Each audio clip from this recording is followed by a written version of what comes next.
Hello guys, so we are watching now the our game one of the final match here in the FIDE World Cup. So this is a match between Magnus Carlsen and Pragnananda.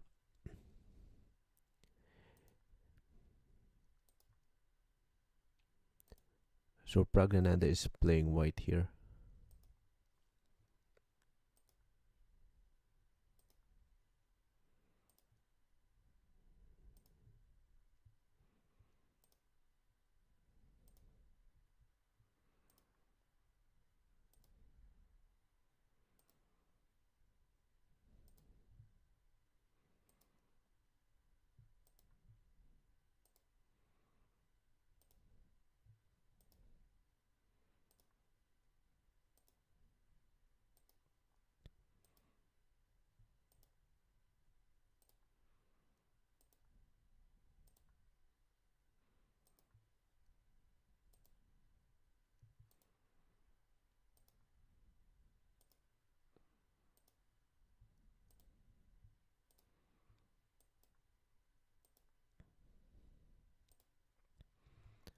Okay, so this is the live position at the moment.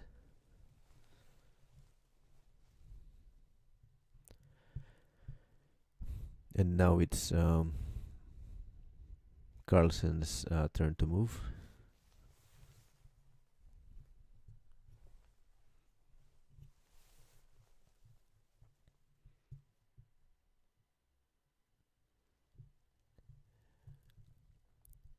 This is likely to end in a draw.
So as you can see, white has a passed pawn on the a file,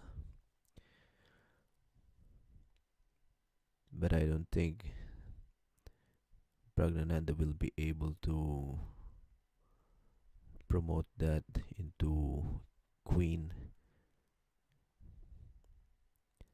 Well, let's see. This is drawish because Magnus has an extra pawn in the center, and that's quite strong as well. So it's just a matter of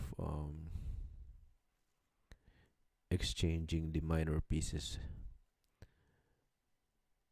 And we all know that Magnus is really good in endgame.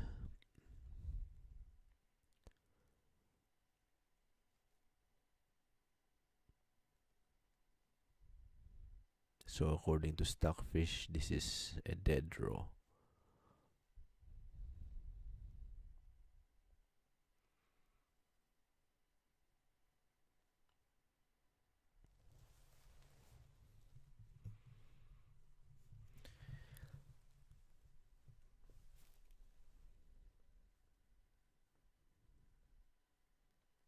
Okay, let's see what's going on with Caruana and Abasov.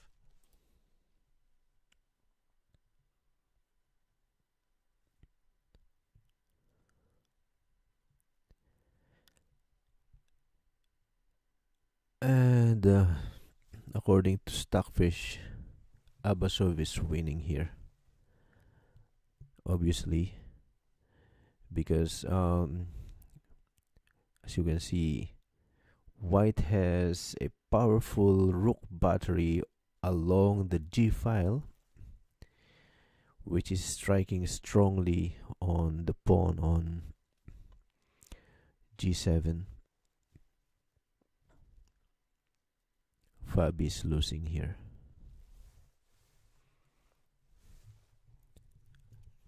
Okay, I wonder how the opening went for this game between Caruana and Abasov. Let's see.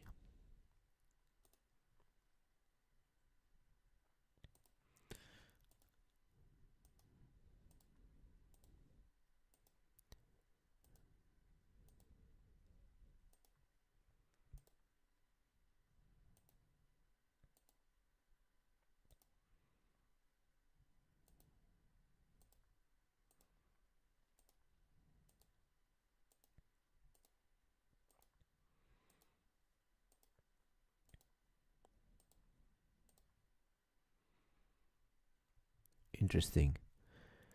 So Abasov allowed doubling his pawn with a plan of attacking along that G file,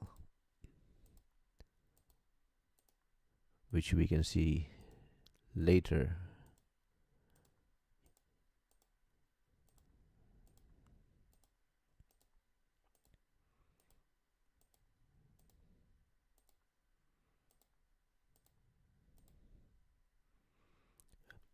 Okay, so that's the current position now.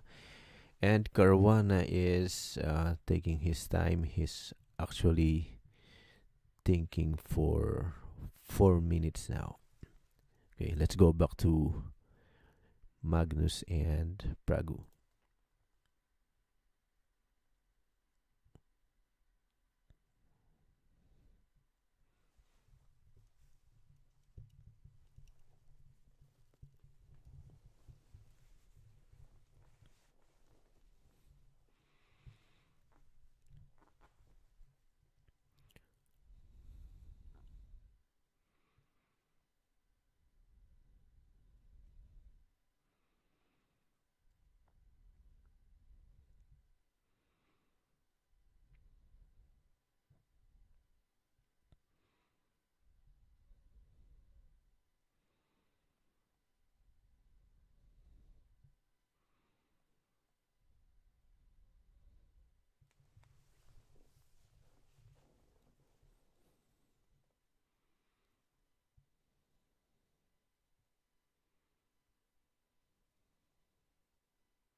Okay, so maybe while watching, let's play a game here. Let's try to hide this analysis table here, okay? And try to guess the next move. Okay, so let's go back first here with Caruana and Abasov. And it's now Abasov's turn to move. So if you're white here, what would be your move? So queen to e7 was the last move by black.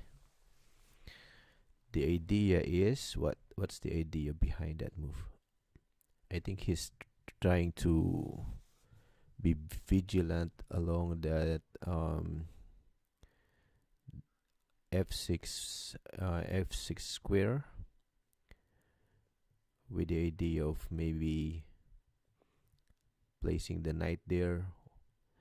But white's knight is actually really powerful in the center square, and it has many possible outposts like the c5 square, the d6 square, and probably the f6 square, and there's an option of sacrificing maybe the rook. I don't know, but maybe that's premature. So can you think of a good move here for white?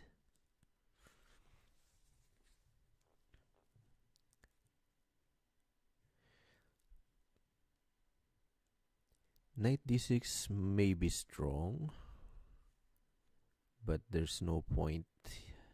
I think there's no point of placing the knight on d6 at this moment. Is knight to f6 possible? That would be useless because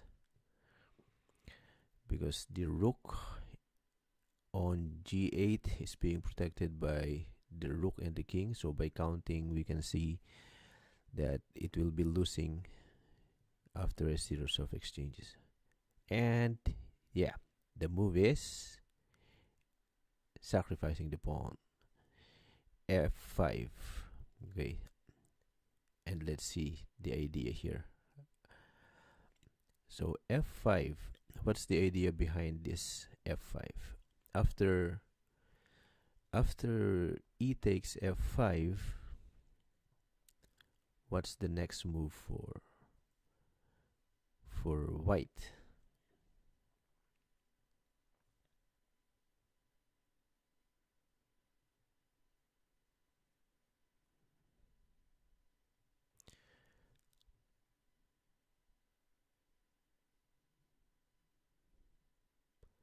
Yeah, the idea here is to open the queen, the line of the queen to the h6 pawn, because this is actually mate in 3, if you can see. So if black captures that pawn on f5, queen takes, let's see if we can move it. So if this one, then queen takes, and after king takes, rook to h3 check, and the only move here is to block the check with the queen, and then rook takes h4 is checkmate. So that's the idea behind that move.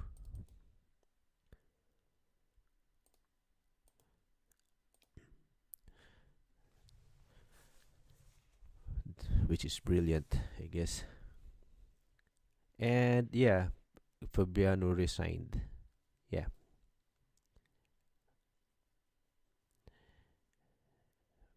Awesome. Okay, let's go back to Magnus and Praggu.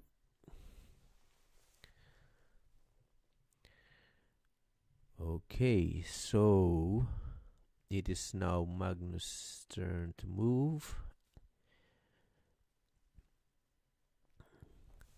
And from the last position that we've seen, okay, so rook c1 was the last move. And now rook to c2. And again, let's hide this. Let's hide the analysis bar. Okay. And let's try to guess the next move. Okay, if you are black, if you are Magnus, what are you going to do?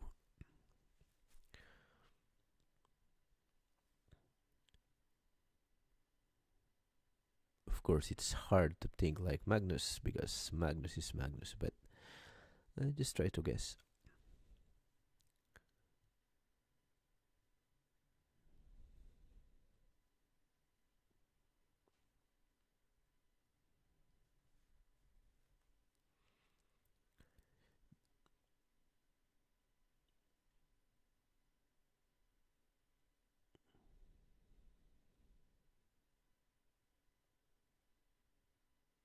Do you think c5 is possible?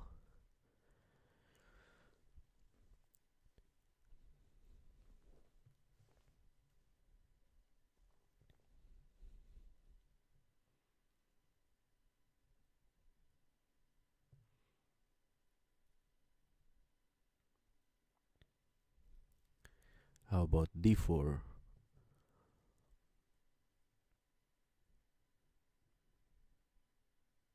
I don't think so. Because at the moment, white's rook are actually pointing towards the direction of the c6 pawn. And it's only the knight that is covering the line of the other rook towards that pawn.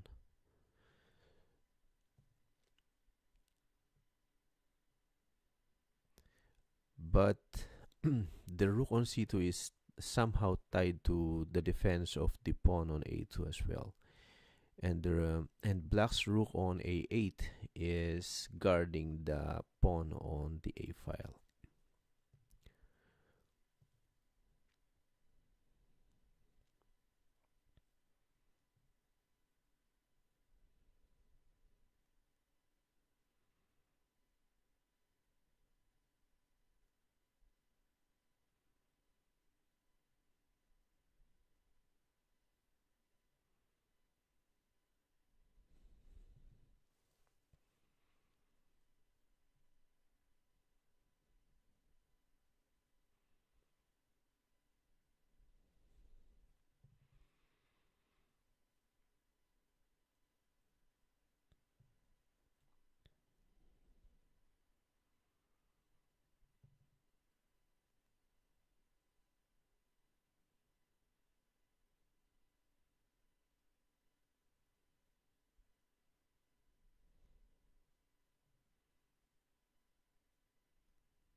Okay, so knight to d7 is the move that was made by Magnus here. Okay.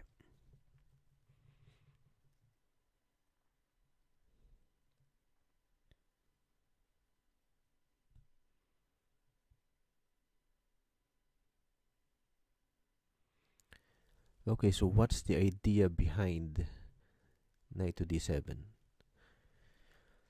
So he's kicking away the rook from the b6 square.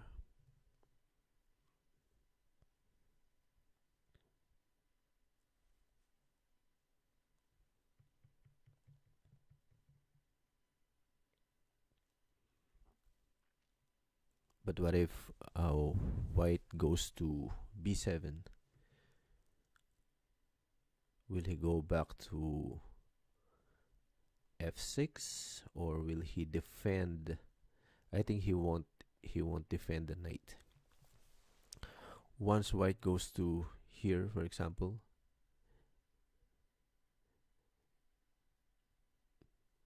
will he go to c5 or will he go back to f6?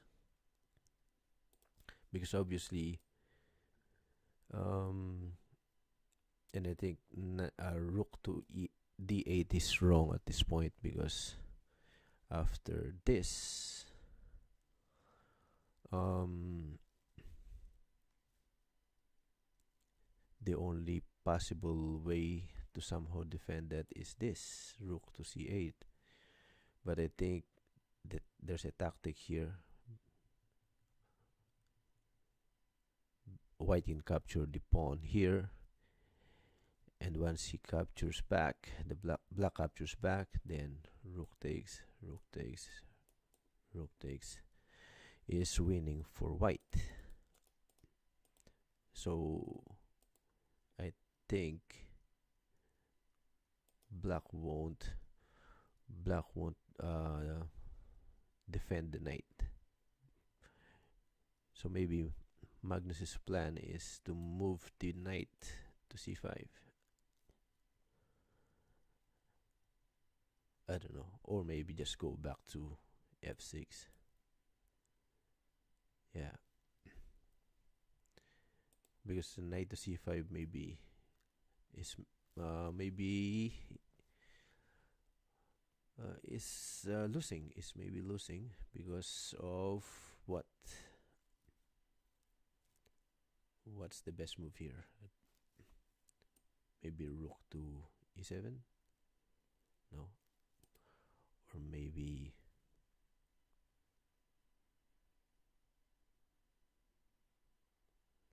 again knight takes? No, that's wrong. And premature.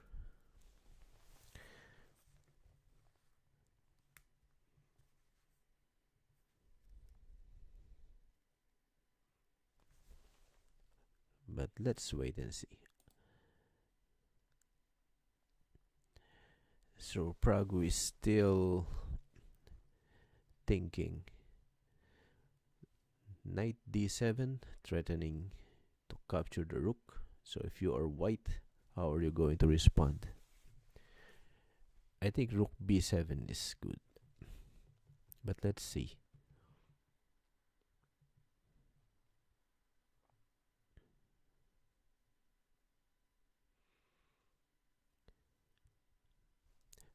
I intentionally hidden the analysis board here.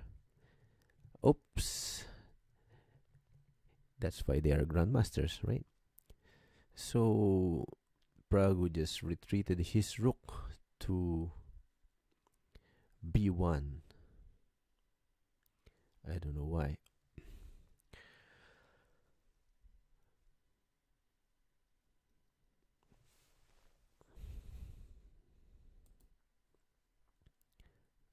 Rook b7 is losing. Why is it losing?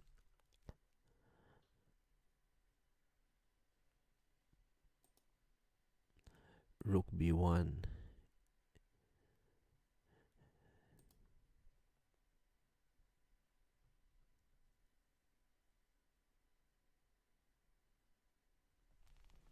Yeah, rook b7 is losing.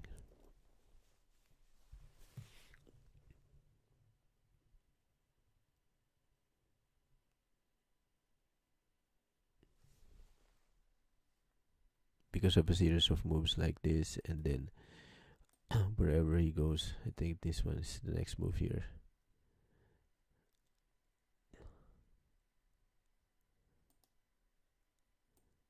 And then wherever the knight goes, yeah, this maneuver, knight to c5, is really strong. So that's why rook b7 is wrong. Yep. Okay. So let's see now.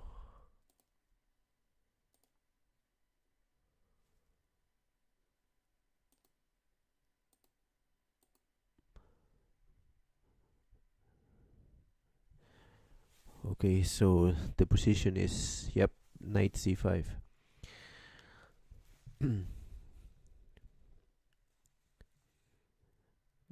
And I was wondering why Praggu did not push the pawn earlier to a4. Now he's tied to the defense of that pawn. And it's harder to defend it on the second rank. But let's see. Okay, so that's the plan, to double the forces on the c file. Sounds like a good plan.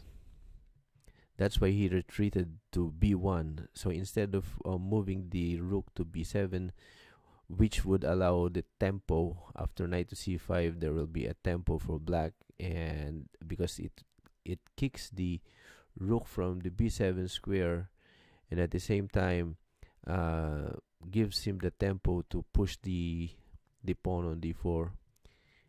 But by retreating to b1 and making or creating a battery on the c file, um, gives a chance or maybe better hope for white to counterattack along this c file.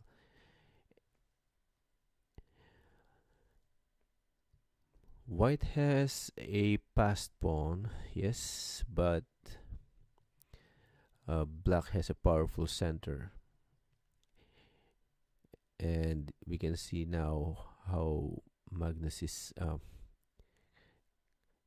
capitalizing that. And we all know that Magnus is really good in any game, and let's see if he can turn this into his advantage.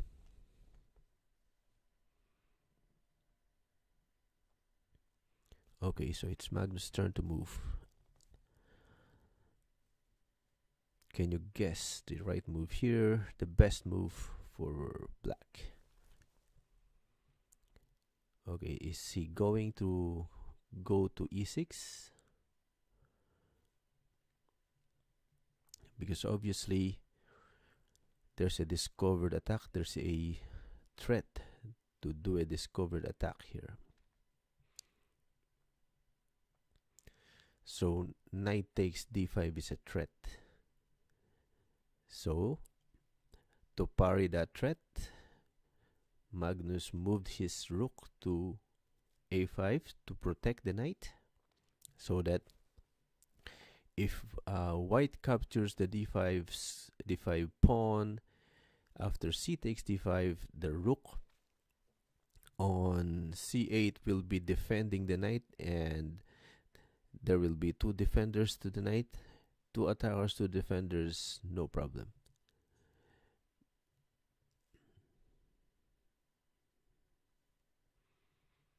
So the option of capturing the pawn on d5 is not possible now because of the rook a5 move.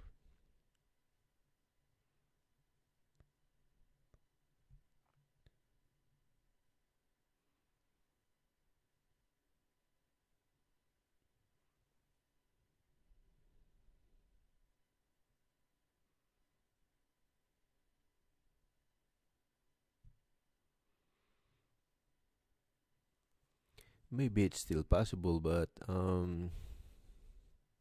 don't know. Because after, say, knight takes, and then, say for example, this one, threatening to push the pawn. I don't know. What about this?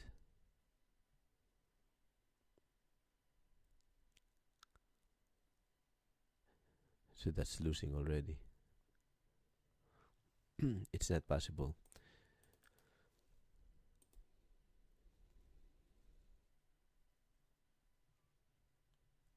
So knight takes d5 is wrong.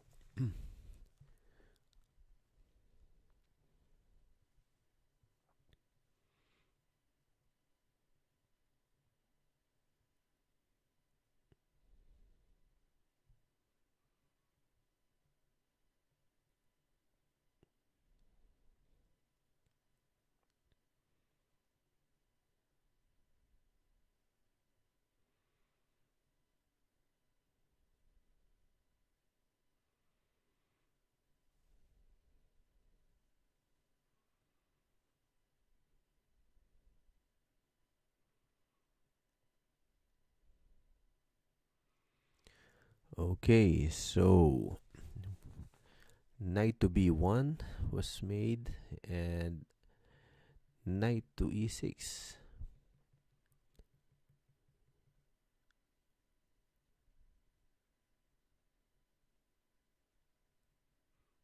So at this point, Magnus is willing to give up that pawn in exchange to the other pawn.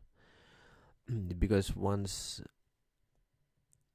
once the exchange happens, like rook takes, rook takes, rook takes, rook takes, then it's really a draw because the pass pawn is gone and the pawns are face to face against each other. So I think it's a dead draw. But let's see if Praggu will accept that. Or maybe he will try something else. I don't know. Let's see. Because if he won't accept that, Magnus will just push the pawn to c5 and advance further. And I think that's really problematic for white later.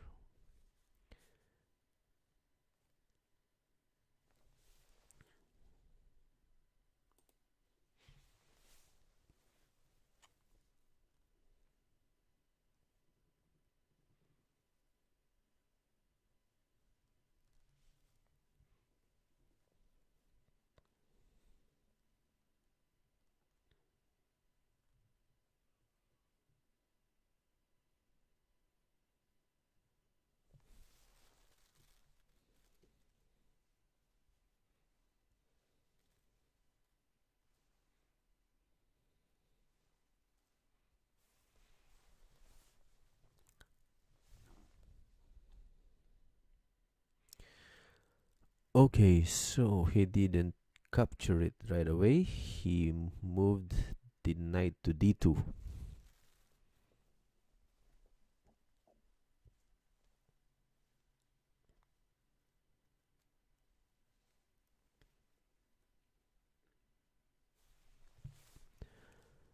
And now Magnus doubled his forces on the A file, and sooner or later the pawn on A2 will go away. And it will be a draw. Okay. But again, Magnus is really good at endgame, so let's see if he will do some magic trick here.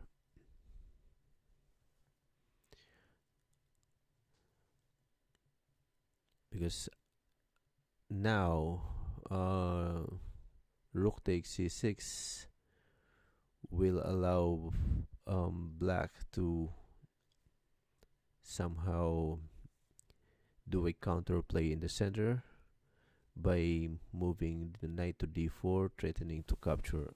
For example, if rook takes, then this one is a possible move.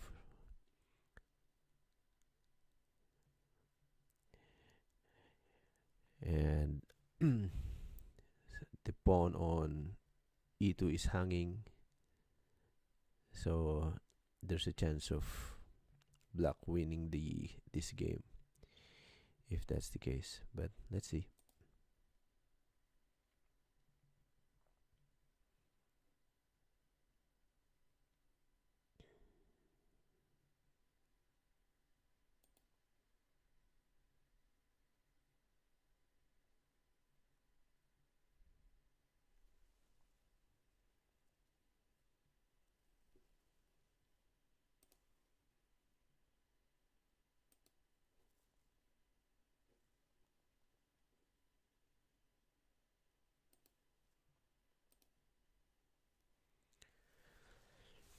Okay, so he didn't capture.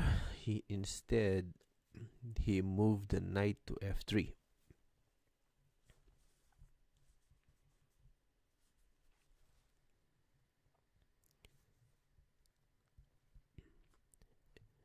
Because the threat of knight to d4 after rook takes c6 is really strong, so Praggu decided to move the knight to f3 to protect that d4 square. But now Magnus decides to push the e pawn. Okay, threatening to capture the knight.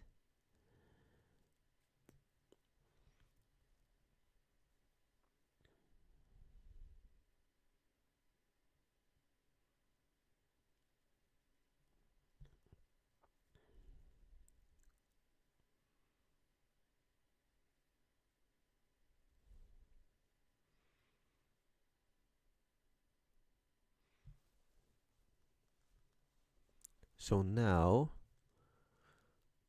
if white decides to capture that pawn,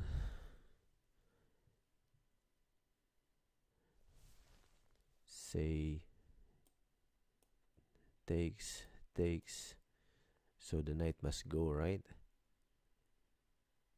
So if it goes back here, threatening to capture it again, then maybe, I don't know, will he defend the pawn by pushing the pawn to f5? But this one now is quite strong, but still there's the counterplay here, so it's still a little advantageous for black. Okay, let's see.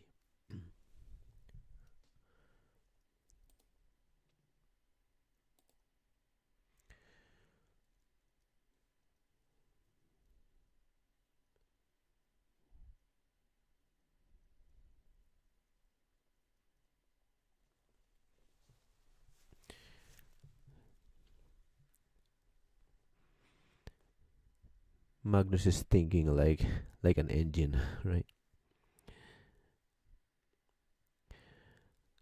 Okay.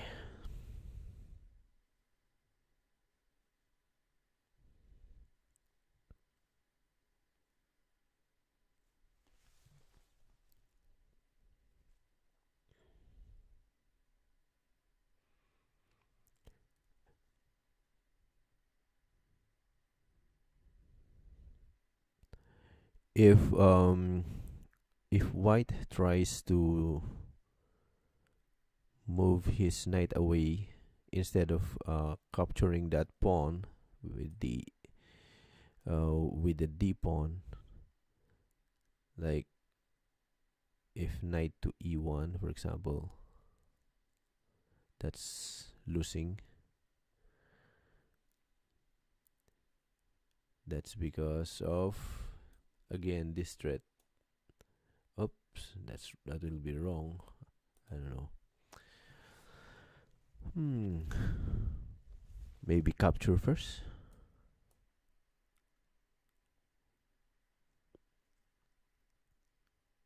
Or maybe push. Or capture here. There are lots of possibilities. Actually, this end game is really okay. It's really tricky part of the game, and anything could happen.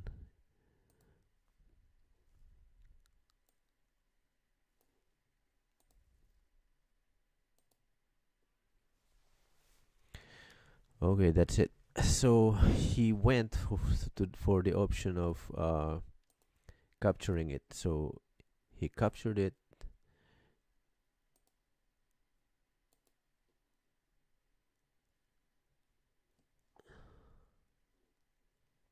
Oh, he didn't capture. Oh, there he. So he captured, and then now Magnus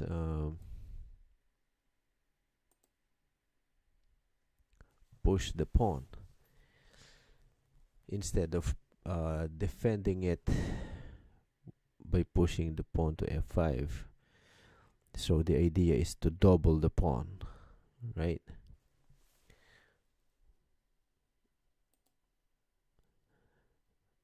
But I think f5 is stronger. maybe a little stronger.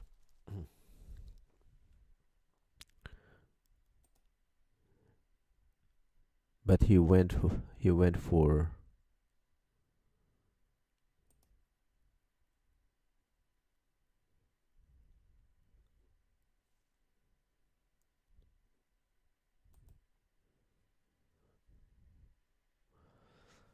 okay now. mm,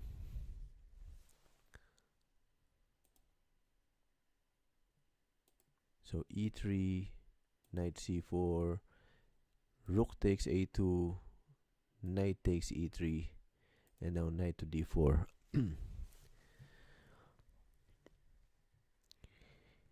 And now it's the other way around. Black has a passed pawn on c file, but I believe it will be taken sooner or later. It's still a draw, but you see how a single mistake here can lead to one winning and one losing the game. But these are really good grandmasters. They know what they're doing.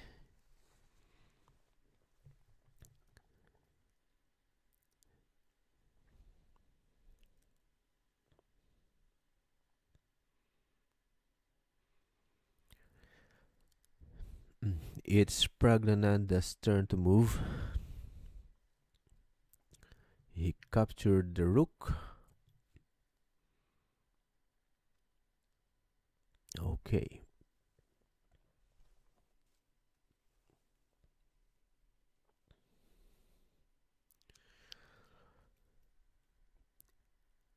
It's still a dead draw.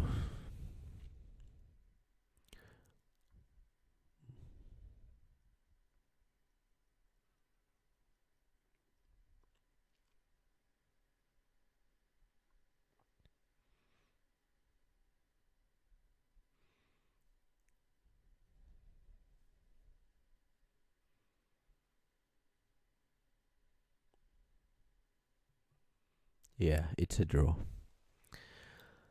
Okay, guys, so I hope you enjoy this game, and let's wait for the other games. But Caruana and Abasov's game is quite interesting.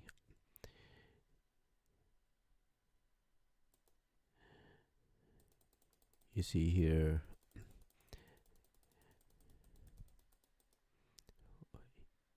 so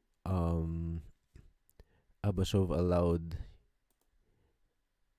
his pawn to double on the f file to open this g file to launch an attack on the g file. And the center pawns are really powerful here. I don't know why Fabi allowed this to happen to his position. And now there's the rook battery. There's the pawn push right there. And that's the tricky part of it. Actually, Abasov was slowly setting up the mating net here. Queen takes, bishop takes, and now the knight moves to e4, and the best move here, I think this is a brilliant move, f5. Okay, so why is f5 good or brilliant move? Because it opens the diagonal to the h6 square.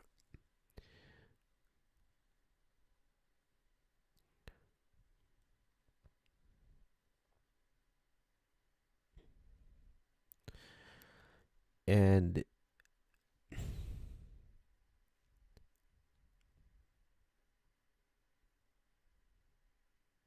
yeah, what are the options here? For example, if f takes,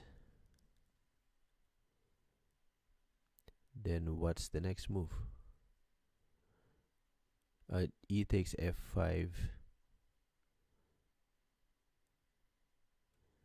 Then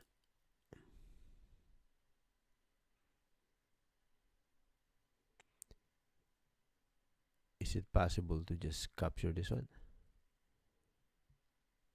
No.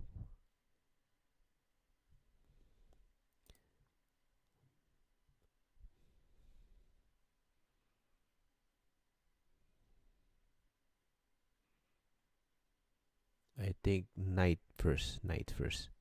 Yeah, knight. So after that, if the pawn captures the knight, then queen takes, king takes, and then this is checkmate. But if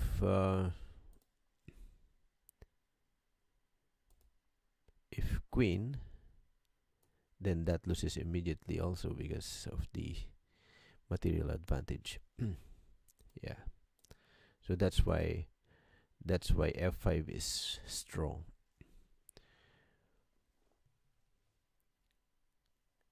And maybe queen h4. Really, queen h4 is the best move here for black, but it's still losing. Yeah. So that's why after f5, Fabiano resigned. Yeah. So let's wait for the other games of Magnus and Praggu. Thanks for watching, guys, and I hope to see you again in Magnus's and Praggu's next game.